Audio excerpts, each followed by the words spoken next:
friends, I'm Annie Botticelli, and welcome to my Capricorn June 2025 astrology horoscope forecast. Well, this month I'm going to focus very much on what's going on with Jupiter.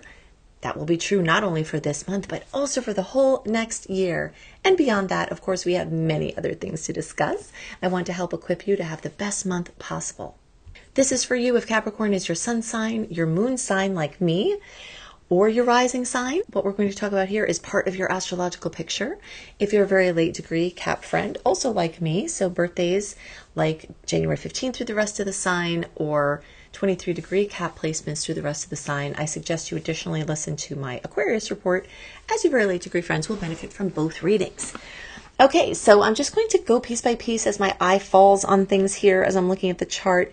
Podcast friends, if you're listening on my Buzzsprout site, you can look for Astro Kisses with Annie Botticelli on Buzzsprout to see the, if you want to take a peek at the chart. We're going to focus a lot on the bottom right quadrant of the chart. YouTube friends, of course, I will work you along here as I'm using the chart. And if you're listening on Spotify, you can still look for Annie Botticelli Buzzsprout site to see the chart if you want to. Okay, so where are we going to start? We have a ton of energy in Gemini. Jupiter just for a little bit longer here until June 9th. Mercury's there. The Sun is there. Hygeia is there. Venus will get there really early July, but it's coming. And Saturn is there for a long time, so we don't need to talk about that right now. But the point is that this is very, very busy energy. This is an upward spiral. This is a time that doesn't flow well with the normal energetic of Capricorn, which is a cardinal sign. It moves in a finite direction. So this scrambly bit of going here and there and everywhere is not something that is naturally in sync for Capricorn energies, unless you're on the cusp of Sagittarius, because then you know that one well, because Sag has a similar upward spiral energy. But in general, Cap, finite direction, taking something, doing, that thing, taking it to the nth degree. This energy is all over the place, so you will feel that this month, for better and worse. It will bring diversity into your experience, new things, exciting things, change. Your schedule is going to get switched up. Things that you were doing in a normal fashion, and this kind of syncs if you are a family that has children, where June, now you're getting into summer. Now your schedule has switched, right? So, but even if you don't have kids, somehow you will see things are going to get switched up here. Your daily routine, the things that you experience, your rituals, new chances for exciting things. You may be traveling. Gemini energy is very much the traveler. And also, there's extra energy around travel in the days around June 11th with that full moon in Sagittarius. So this could be a time where you're going far and wide or near and doing a lot of busy driving stuff. Driving, talking, interacting with people, social opportunities, whether you want them or not, are all things that are going to be happening with Gemini, as well as you may be feeling experimental, trying some things on, having topics like teaching and learning come up, and the word, the golden word, is the thing of Gemini. So your words have a lot of power. We know this. You create from them. And the word is going to come up very, very strongly now. So writing, speaking, reading, those kind of things where communication is going to reign supreme in your area of focus. So look out for that. The sixth house of Virgo, which is lit up by Gemini transits for Capricorn, is all about discipline and work and diligence, which, hey, you know that language as a Saturn-ruled Cap, right? Those are languages of earth signs. So while we do have this scattered energy, it is moving through a grounded, anchored space for you. And at the same time, Mars is going to finally leave Leo, which it's been in Leo or Cancer since September, and it's going to move to Virgo. And that Virgo placement is going to highlight your Sagittarius house. So these same signs, these same types of energies are coming up in multiple ways. More organization to your teaching or learning, more structure to planning your trips. And one of the important things, and actually I could just go ahead and say maybe the most important thing to know about this month, is that it's one of the only months in 2025 that is free and clear of personal planet retrogrades and their shadow periods. So Venus, Mercury, Mars, the whole bit that we've been doing retrogrades since September with the shadow periods, we're done for this month. Second half of May, all of June, the tides are going out. If you are used to my tide analogy, then you know I've been saying that the tides have been coming in when the personal retrogrades are happening. And that means you have to wait on the shore for things to come to you and then respond to them. But when the tides are going out, as they are in June, then you can put your boat afloat. You can put launch your ship of dreams, and it will go far and wide. Big decisions, big changes, big moves, big contracts, all of that stuff has more favor this month because of the absence of those retrograde energies. Now, something else to know about this month is that we are out of eclipse season. So March, April into May, those big drastic trajectory shifts from the eclipses, those are dying down now. And the new normal is going to start coming from the big changes and possibly upsets or possibly excitement that came from that time. But either way, we're moving into a time now where we get to integrate in between the eclipse cycle. So that's exciting.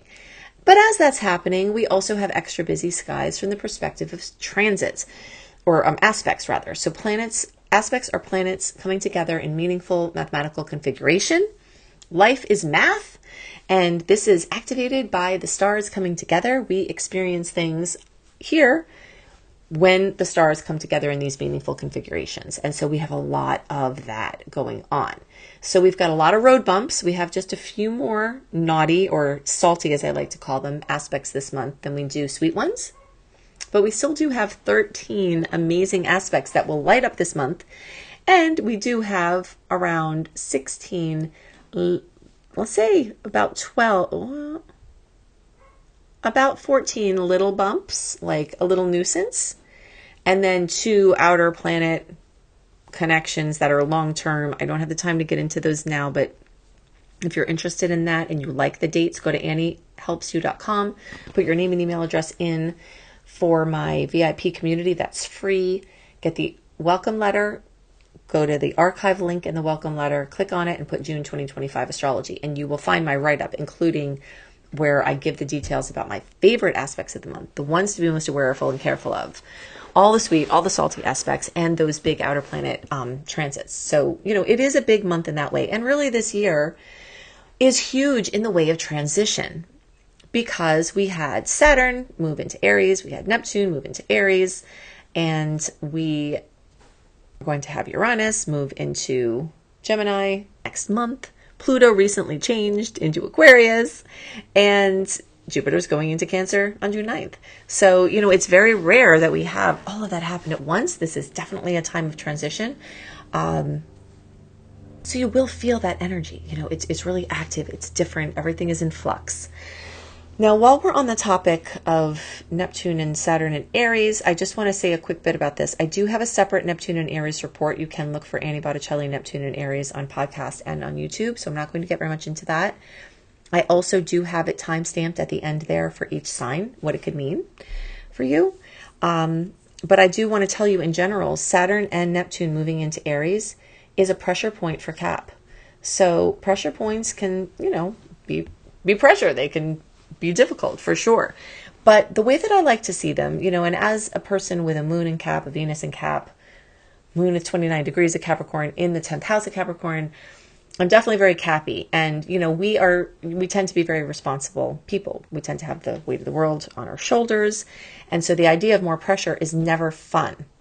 However, this pressure can be very different. Okay, this pressure is going to be very much for Capricorn about independence. Okay, so we have lost our independence to many things, so you will be seeing opportunities to break out of that independence, or break out of that, we'll call it even codependency, with people that we care for or people that we're in relationship with. So you will see a lot of pressure around home and family long term, but that doesn't have to just be a challenging thing. You will see the freedom start to come in as you break out of a matrix that you have been in that has been heavy for you, and a new lightness, a new individuality that helps things to still get done, but gives you more freedom within it, is part of what you're birthing and part of what you're breaking into. So I just wanted to tell you that because, as a Capricorn, I'm excited about those opportunities, and you will have noticed they are already coming in. Notable things with parents, notable things with you as a parent, notable things with homes and housing. And you will see, if you look at, especially now that I mention it, this this independence that is brewing, that's cracking out of this extra, you feeling like you have to make everything right for everybody, that is going to be challenged in a way that makes you realize that there may be other ways to do this that aren't so hard on you. Okay, so I like that for us. You know, it is a transition, it is a birthing process, but that is happening now for sure. So you might make decisions from this, and those decisions are going to be supported from the tides going out. So that's very exciting. Now, some of those things also may have to do with freedom. I talked about how Mars moving into Virgo accentuates your house of Sagittarius, the 9th house, which is all about freedom. You may want to study things that are exciting for you rather than just having to work. You may study things that will enhance your work, that may become your new work, and give you more freedom with your job as well. Or you may study things that you don't have to monetize, and that can be a very exciting break for you. So, you know, this is all part of this reclaiming of independence and just freedom for Cappies. So you'll notice that that's happening. Okay, so now I want to go to talk about what might go on with Jupiter in Cancer, and specifically for Cappies with Jupiter in the 7th house in your opposing sign. Okay, so now we're going to do a deep dive into that. Jupiter moving through Cancer for everybody is going to bring our inner world, our ancestry, our roots, our home, our housing, our real estate into the forefront for a very long period of time. You may be buying, selling a home, making a big move. You may be expanding your home, what feels like home to you. You may also be making your home the way that you want it. This may be a banner year for finally getting those pictures on the walls, getting, you know, your garden situated, getting the things in your house emotionally grounded. And that can be very, very fulfilling for you. Now, at the same time as that's happening for every sign, specifically it's moving through the house of Libra, the 7th house for Capricorns. Now, of course, this is true for Capricorn rising in your transit chart. So if you're watching for Cap rising, you will see Jupiter in or near your 7th house. If you are trying to look at your natal chart as a sun in Capricorn and say, hey, wait a minute, Annie, Jupiter is not in my 7th house, because there are two different charts. A solar chart is what we cast for when you're looking at a report for your sun sign. So you as a sun Capricorn, this is a solar chart. A solar chart is not a natal chart. So this will not match up with your natal transit. That's why I always say listen for your rising sign and your sun sign, because they're two different charts. All right, I'm not going to go too deeply into this, but it may answer some questions if you kind of can let that register. If you're interested in that kind of thing and learning that kind of thing, go to beastropro.com, beastropro.com, and see my astrology certification course, because it's things like that that I help you to understand so that you can go deeper into the astrology. But I do make quick mentions, here to try to enrich this for you. So anyway, in the solar chart for Cap suns, in the transit to the natal for Cap rising, and in whatever chart it is that you're watching for whatever placement of Cap that you're watching for, because we do have a Venus chart, we do have a Mars chart, we do have a Mercury chart, and some hardcore people do go into that. Jupiter's moving into your 7th house. So what does it mean? You're going to have expansion through relationships. A key partnership may come in, romantic, business, friendship. Jupiter is additive. So if you haven't met your perfect collaborator or your perfect business partner or your perfect romantic partner or your perfect accountant, they may come in. If you have met these people, you may go deeper with them. Like if you met your person, maybe you'll get engaged, maybe you'll get married, maybe you'll have children. You see, Jupiter is going to add to your scene in relationships. And that is, depending on what your circumstance is going to build. New people may enter with big lessons. So significant individuals may arrive, I call them POCs, person of consequence, to reflect your growth, push your boundaries, open your heart, or just make things easier and be able to collaborate with them. And this might be part of the things I was talking about with like breaking into a new level of independence where you have people that actually do what they're supposed to do, so you don't have to also do what they're supposed to do. So you may see emotional richness and new shared goals come into these relationships. You may see a softening a vulnerable space that you're stepping into where you either meet people or you go to a deeper level with people that you are with already, where you or someone close to you shows more emotional openness, and it may feel unfamiliar or uncomfortable, but that is an opportunity. Also, if you're dating or for other reasons have more than one partnership focus, this can be very, very, very, very excessive. So you may have people coming out of the woodwork that are interested in you. This is an interesting thing to watch, especially if you know that it may happen. Legal or contractual things may come up. And this month, although we do have some road bumps, as I mentioned, it is at least free from the personal planet retrogrades and the intensity of the eclipses. Relationship patterns may come more clear so that you can take more action. Of course, I'm a huge advocate for inner work. Inner work is where we realize that we have programming inside of us that makes us magnetic to circumstances and patterns that we then blame the other person for. But then if we look through our lives, we see the person with us now is making us feel like our parents or whoever did then. And that's an inside job. So Jupiter's magnifying energy can annoy us to the point where we realize the dysfunction in our partnerships, and that we realize that it may be that the other person is not good for us, but we may have insight into why we attract that type of person, and then bring the transformation.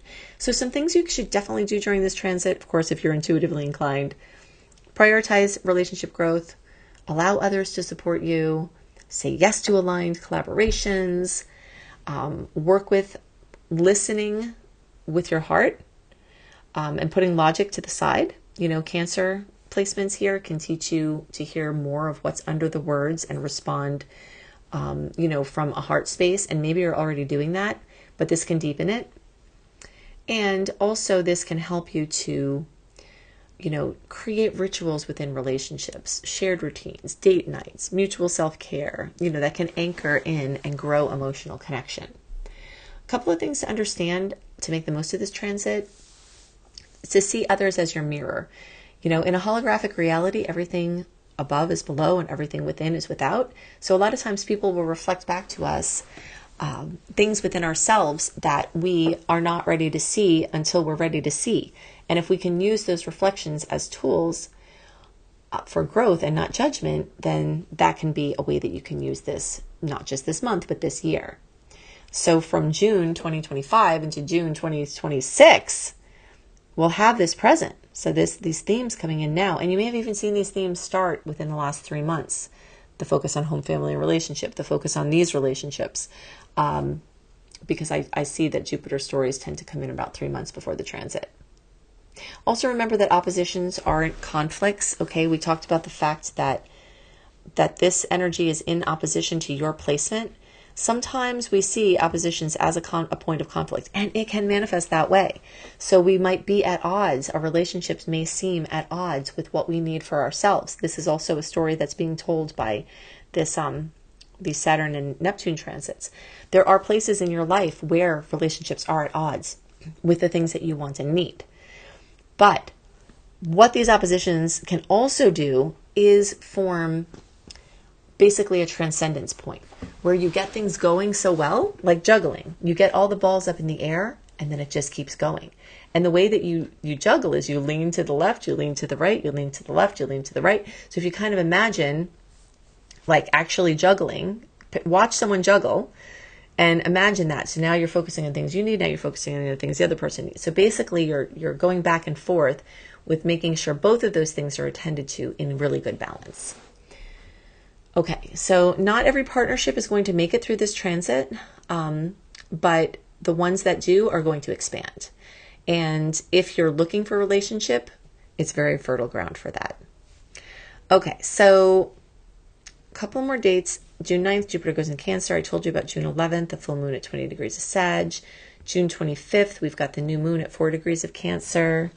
New opportunities in that home, real estate, housing during that time. I have talked quite a bit about the outer planets this report, but we don't always spend a lot of time with that. Astrologers can't, right? Because we have so many new things happening this month or each month that we focus on a lot of the new things. And outer planets, we happen to be in a time of transition where a lot of outer planets are changing, so we're giving them more attention.